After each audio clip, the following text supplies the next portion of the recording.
Hello, कसे आहात सगळे? आय होप तुम्ही सगळे छान असाल. सगळ्यांना सर्वप्रथम श्री स्वामी समर्थ. आणि सकाळी आज गुरुवार होता, तर आज छान अशी गुरुवारची पूजा असते, पूजा करायची होती मला. आणि आज ॲक्च्युली लवकर करायची होती, पण मला सकाळी उठायला थोडंसं लेट झालं, रात्री झोपायला उशीर झाला. आणि छान इकडं सूर्योदय झालं होतं. आपलं सूर्यदेव छान उगवले होते आणि सगळ्यांना सूर्यदेवाचं दर्शन. त्यानंतर इकडे झाडाकडे आले तर इकडे एक फूल उमललेलं होतं. तर मला कमेंट करून नक्की सांगा की ह्या फुलाचं नाव काय, काय म्हणतात या फुलाला. माझ्याकडे झाड आहे, पण मला आजपर्यंत त्याचं नाव माहीत नाही आहे. तर तुम्हाला माहीत असेल तर मला कमेंट करून नक्की सांगा. त्यानंतर जास्वंदाला काय आज फुलं वगैरे आले नव्हते. तुळशीला पाणी घालायचं बाकी होतं. अजून बरेचसे कामं बाकी होते. बाकीची बाहेरची क्लिनिंग जी असते ती माझी सगळी झाली होती, आवरून घेतलं होतं. आणि त्यानंतर मग घरात आले. तर आज शेवग्याची भाजी बनवायची होती. आता ना ह्या थंडी सुरू झाली ना, तर शेवगा आणि आपला वाटाणा आता बऱ्यापैकी ह्या गोष्टी चालू होतात. तर थंडी हा हेल्दी सीझन म्हणतो आपण. हेल्दी ह्या सीझनमध्ये ना झोप प्रॉपर होते, त्यानंतर जेवण व्यवस्थित जातं. ह्या सगळ्या गोष्टी ह्या सीझनमध्ये होतात. तर हा आपल्यासाठीच नाही, झाडांसाठी किंवा सगळ्या जे काही आपलं जनजीवन आहे, जे पशु पक्षी, ह्या सगळ्यांसाठी हा जो सीझन असतो ना, म्हणजे थंडी, तर बऱ्यापैकी हा सीझन खूप हेल्दी मानला जातो. तर आज शेवग्याची भाजी बनवायची होती. तुम्ही नेहमी डाळ वगैरे टाकून बऱ्यापैकी शेवगा बनवत असाल, पण कधीतरी एकदा अशा पद्धतीने पण शेवग्याची भाजी बनवून बघा. खूप छान लागते आणि खूप टेस्टी होते. कदाचित एखादी चपाती तुम्ही एक्स्ट्रा खाल आणि भाजीची टेस्ट खूप भारी लागते. अशा पद्धतीने एकदा बनवून बघा. आणि इकडे मी मसाले काढून घेतले होते. आपला जो गरम मसाला असतो तो, धना पावडर, जिरा पावडर आणि आपलं लाल तिखट, हे सगळे मसाले मी एक साईडला काढून घेतले होते, कारण नंतर मग फार गडबड होते. आणि त्यानंतर मग फोडणीला काही नाही, आपलं जे नॉर्मल वाटण असतं, थोडंसं ओलं खोबरं असेल तर फारच छान लागते टेस्ट त्याची.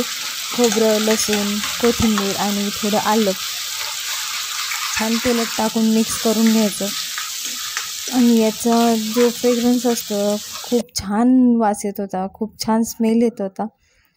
खूप छान फ्रेग्रन्स येत होता. तर बऱ्यापैकी आमच्या घरात तरी अशीच भाजी आवडते शेवग्याची. त्यानंतर मी बाकीचे मसाले ॲड करून दिले, जसं की मी सांगितलं होतं मसाल्यांची नावं. आणि त्यानंतर मी यातच मीठ टाकून घेतलं आणि थोडं तेल सुटेपर्यंत ते परतून घेतलं छानपैकी. आणि एक साईडला मी पाणी पण गरम करून घेतलं होतं. शेवग्याच्या शेंगा मी आधीच थोडंसं 70% म्हणतो ना आपण, तसं तर मी आज ऑलरेडी शिजवून घेतल्या होत्या. नंतर भाजीत उकळी आली की नंतर भाजी शिजून जाते ती शेंगा.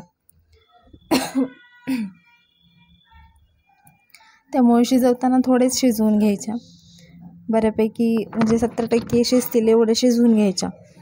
आणि बाकीचे उरलेले जे आहेत तर त्या भाजी जेव्हा आपण फोडणीला टाकतो तर त्यावेळेस ते शिजून जातात. तर छान असं परतून घेतलं. परत तो जो मसाला आहे तो त्याला सगळ्याला कोट झाला पाहिजे. मग त्या शेंगांना तो मसाला प्रॉपर लागला ना, तर ते थोडंसं आपण म्हणतो ना त्याचं अंश असं मुरतो. त्या मसाला छान लागला ना तर मग टेस्ट आणखी छान येते. तर त्यानंतर इकडे पाणी पण उकळलं होतं आणि मग पाणी वगैरे उकळून घेतल्याच्या नंतर ते थोडंसं असंच ठेवायचं आणि मग थोड्या वेळाने 2 मिनिटाने पाणी त्यात टाकून द्यायचं. आणि पाणी ॲड केल्याच्या नंतर छान थोड्या वेळ शिजवू द्यायचं. आणि आपण ज्यावेळेस गरम पाणी यूज करतो ना, त्यावेळेस भाजीला खूप छान कट येतो, म्हणजे खूप छान तरी येते. बऱ्यापैकी भाज्यांना गरम पाणी ज्यावेळेस आपण यूज करतो तर सगळ्याच भाज्यांच्या बाबतीत, म्हणजे सगळ्याच भाज्यात आपण टाकलं ना गरम पाणी, तर भाज्यांना तरी छान येते. तर आता तुम्ही बघू शकता भाजीला तरी किती सुंदर आली आहे. आणि आता ते दिसताना तुम्हाला थोडीशी कन्सिस्टन्सी त्याची थोडीशी अशी पातळ दिसेल, पण थोड्या वेळाने जसं आपण त्यात खोबरं ॲड केले, तर जसं ते उकळी येईल किंवा शिजेल तसं ते थोडंसं घट्ट होणार.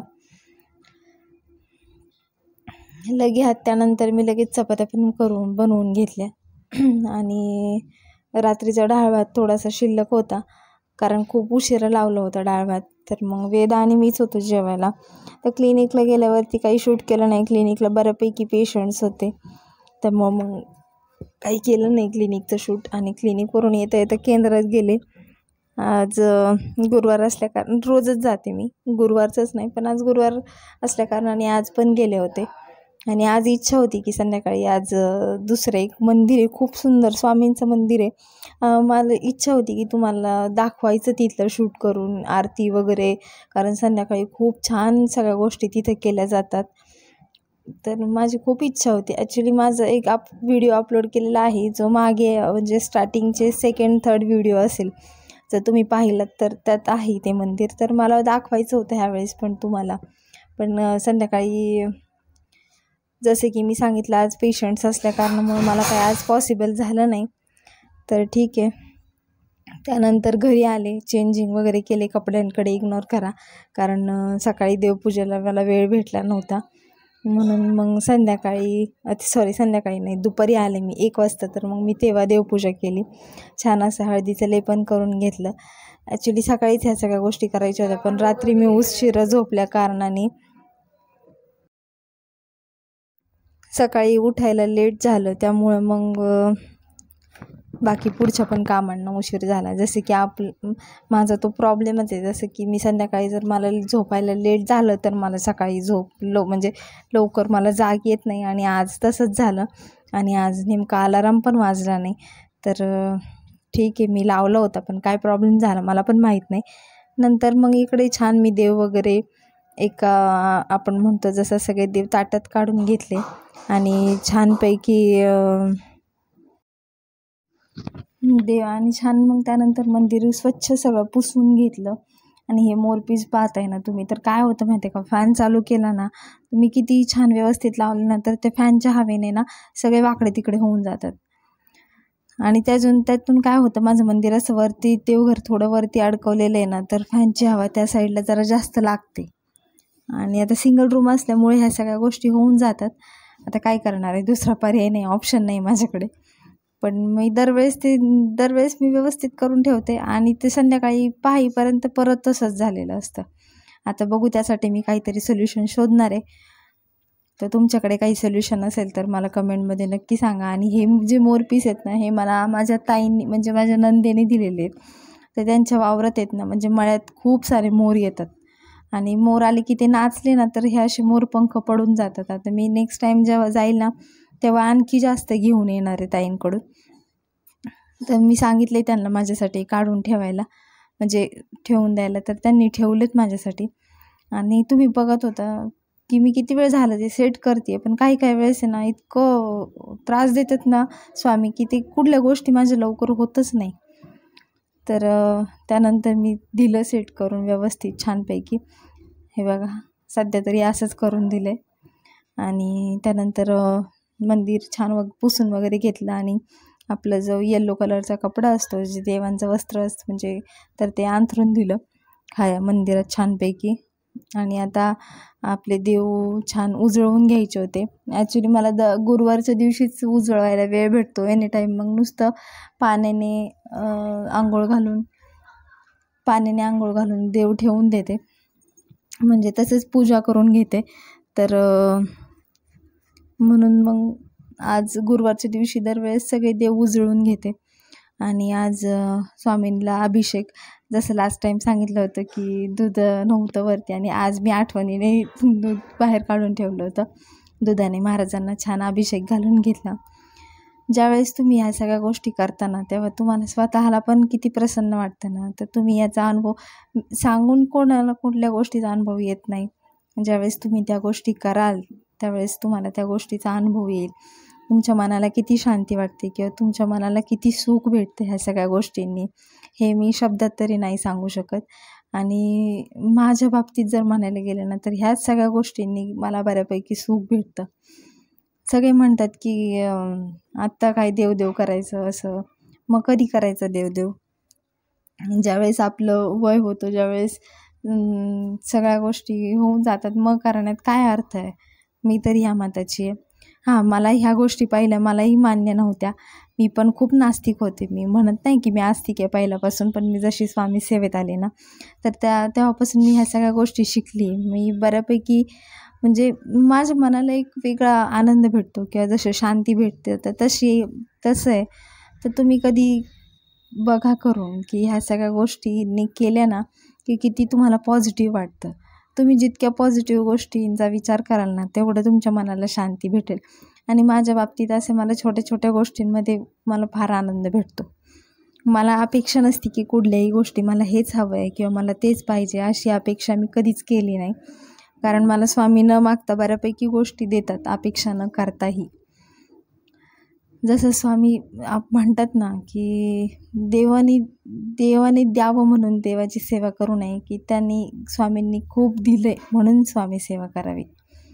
माझी तर महाराजांकडे मी कधी ह्या गोष्टी मागत नाही आणि कुठल्या गोष्टी माझ्या ह्या गोष्टी होऊ दे आणि मग मी असं करेल, असं तर मी कधीच आजपर्यंत म्हणलेली नाही आहे, की स्वामी माझी ही गोष्ट पूर्ण होऊ द्या मग मी हे करेल, असं काही विषय नाही आहे. तर मी आजपर्यंत तशा गोष्टी कधी म्हणलेले पण नाही आहे महाराजांना. जी काही असेल ना, तुम्ही निस्वार्थी भावनेने सेवा करा. महाराज तुमच्या शब्दासाठी किंवा तुमच्या काही संकट असेल तर महाराज नक्की धावून येतील.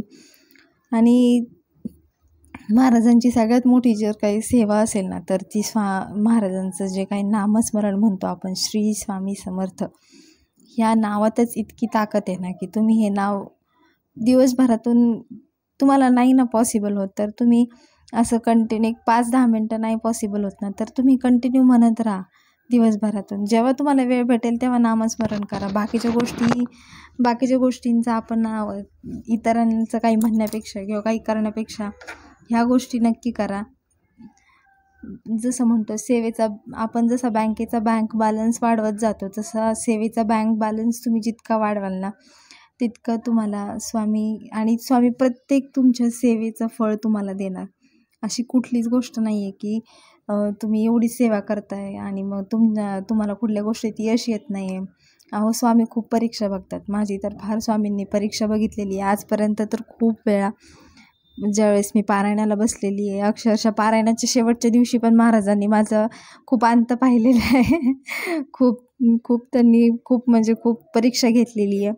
आणि जसं ते आपल्या परीक्षा घेतात ना, तर म्हणजे आपण एक्झाम देतो तर पास होणे, आपण अभ्यास करतो ना, तसं अभ्यास झाल्याशिवाय कोणी पास होतं का? तर तशाच गोष्टी आहेत. तुम्ही सेवा करा, स्वामी त्याच्यातून तुम्हाला अलगद बाहेर काढतील. प्रत्येक गोष्ट, प्रत्येक सेवेचं फळ तुम्ही जर नेहमी रोज म्हणताय ना स्वामी समर्थ, तर तेवढ्या म्हणजे तुम्ही म्हणता स्वामी समर्थ, तर त्याचं फळसुद्धा स्वामी तुम्हाला देणार आहेत. स्वामी आपले ब्रह्मांड नायक आहेत, ते सगळं बघतायत सगळ्या गोष्टी. तर ठीक आहे. आणि मी तरी म्हणेल की एकदा मी सांगते म्हणून नाही, तुम्हाला स्वतःला वाटलं पाहिजे की स्वामी सेवा करायची. तुम्ही नक्की स्वामी सेवा करा, तुम्हाला त्याचं फळ नक्की भेटेल. इकडे छान मी स्वामींना वगैरे अभिषेक घातलेला होता आणि आपले विठ्ठल रुक्माई वगैरे अभिषेक त्यांना पण घातला. तशाच बाकीच्या देवांच्या मूर्त्याही मी छान उजळून घेतल्या. आपला मंगल कलश पण मी छान क्लीन करून घेतला. आणि त्यानंतर जे काही तांदूळ वगैरे होते ते चेंज करून घेतले. अन्नपूर्णेखालचे नाही केले, कारण आता पौर्णिमा येईल तर मी पौर्णिमेलाच चेंज करते अन्नपूर्णेखालचे तांदूळ. आणि जो कलश आहे त्याचं पाणी रोजच्या रोज चेंज केलं तर चांगलंच आहे. माझ्याकडून कधी होतं कधी होत नाही, कारण जॉब करायचं म्हटलं ना की सगळ्या गोष्टी मॅनेज होत नाही. तसंच ज्या लेडीज जॉब करतात त्यांना चांगल्या गोष्टी माहिती आहेत की सगळं मॅनेज होत नाही. तर त्यातून पण मला वेळ भेटतो तर मी नक्की करते. आणि आपली फायनली देवपूजा झालेली आहे. आपल्या मंदिराचं तुम्हाला मंदिर दाखवते मी. आणि हे आपले स्वामी समर्थ किती छान महाराजांना छान चंदन लावून घेतलं होतं. आणि ही महाराजांची ही जी माळ आहे ही मला फार आवडते. मी तुम्हाला मागाशी दाखवली पण त्या बोलण्याच्या ह्याच्यात राहून गेलं. आणि ही मी आत्ता स्टेशनरीत गेले त्यावेळेस एक मागे तेव्हा मला आवडली तर मग मी ती घेऊन आले. आणि ह्या ज्या विठ्ठल रुक्माईच्या माळी आहेत ही मम्मी मला वाटतं वृंदावनला हंपीला गेली होती फिरायला, तर मम्मीने तिकडून आणल्या होत्या. तर देवपूजा झाल्याच्यानंतर खाली सगळं असंच ठेवलं होतं, तर ते आवरून घेतलं मी. आणि नंतर उंबरठ्याला जे हळदीचं लेपन केलं होतं ते सुकलं होतं. मग रांगोळी वगैरे काढली आणि हळदी कुंकू आपल्या पावलं काढले आणि मग हळदी कुंकू वाहिलं त्याला. छान उंबऱ्याची पण पूजा करून घेतली. उंबऱ्याची पूजा करताना मागून देवाला काय, माझ्या घरात सुख समृद्धी शांतता कायम राहू दे, ह्या सगळ्या गोष्टी मागतो. बाकीचं काय मागायचं आहे देवाकडं, कारण स्वामींनी मला न मागताच भरपूर काही गोष्टी दिल्यात. त्यामुळे मला कधी मागायची वेळ आली नाही महाराजांकडे की महाराज मला हे पाहिजे म्हणून. त्यांना दिसतंही सगळं. तर त्यांना, आणि कुठलीही गोष्ट तुम्ही कितीही प्रयत्न केला, त्याची जेव्हा योग्य वेळ येत नाही तोपर्यंत स्वामी तुम्हाला ती गोष्ट देत नाहीत. ज्यावेळेस स्वामींची इच्छा असते त्यावेळेसच महाराज देतात.